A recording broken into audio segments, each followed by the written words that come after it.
berbagai negeri di Eropa ya, mengirimkan orang-orang untuk menuntut ilmu di Baghdad itu. Kenapa? Karena Islam datang dengan metode pembuktian. Islam datang dengan metode pembuktian, atau dalam bahasa Arab disebut burhan gitu ya. Metode yang muncul dari Islam. Ya sekarang disebut metode riset atau percobaan.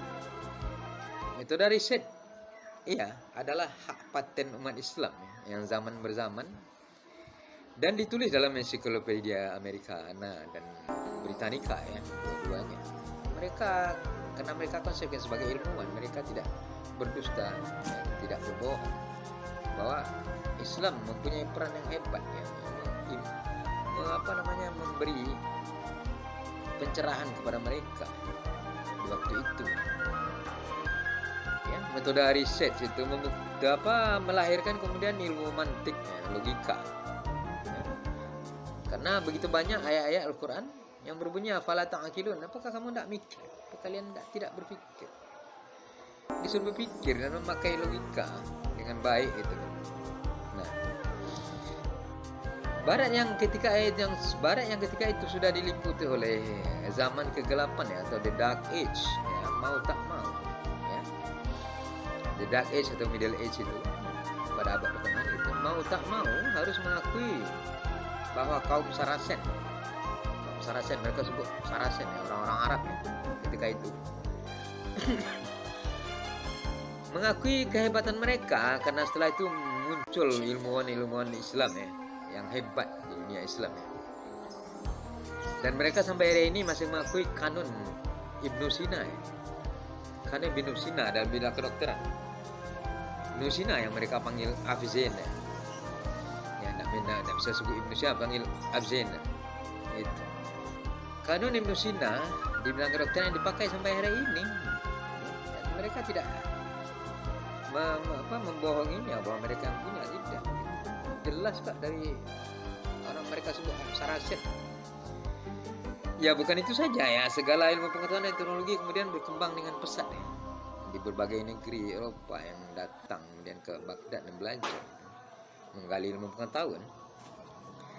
Nah pada tingkat ini ya, pikiran kita berubah.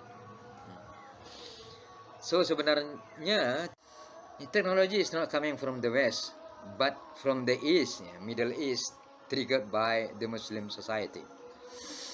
Nah, pikiran kita termangu-mangu ya akhirnya bahwa teknologi bukan berasal dari Barat gitu, ya, tetapi datang dari Timur ya, datang dari Timur Tengah ya, dari orang-orang Islam yang brilian, ya, yang mengubah keadaan ya, kegelapan yang ada di abad pertengahan itu menjadi terang benderang kemudian gitu, dengan datangnya Islam ya. Ini juga mungkin ya ini saya menduga-duga hal yang membuat Einstein mengeluarkan pernyataan pertama dulu mula-mula ya, ketika melihat kegelapan Islam, datang kegelapan di Barat ya, kegelapan di Barat, datang Islam mencerahkannya. Einstein membuat pernyataan bahwa religion without science is lame, but science without religion is blind, gitu ya. Agama tanpa ilmu pengetahuan adalah pincang. Akan tetapi ilmu pengetahuan tanpa agama adalah buta. Nah, pernyataan ini mungkin pada awalnya dikeluarkan karena ya melihat dark age itu ya, zaman kegelapan itu. Kemudian berulang lagi ketika pada akhirnya Einstein yang Yahudi ini tidak bisa mendapatkan